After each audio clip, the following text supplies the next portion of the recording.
In today's video, we are going to show you how to connect MySQL to n8n so you can read, write, and automate database tasks with ease.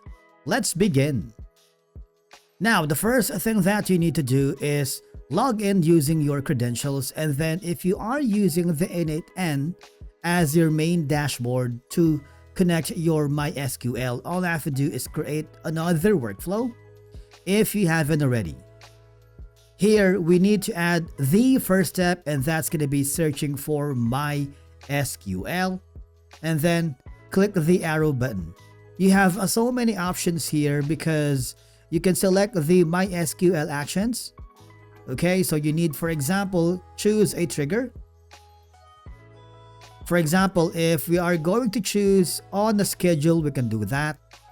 And then we need to choose the intervals. Is it going to be like few seconds, minutes, hours, days? Let's say a few minutes would do. And you need to choose the minutes between triggers. So let's say in this case, we're going to be choosing 69 and add a rule if you want.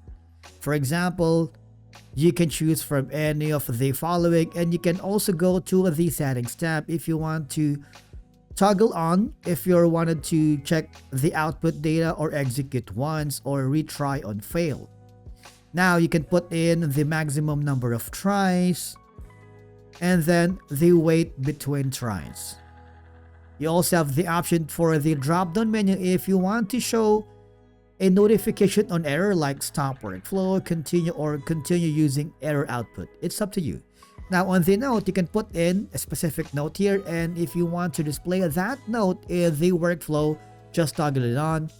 And once you've done that, all I have to do is click the execute step or test this trigger. Okay? And basically that's it for today's video on how to connect MySQL to n8n. If you found this video helpful, do not forget to hit the like button, subscribe, and we will see you again in the next video.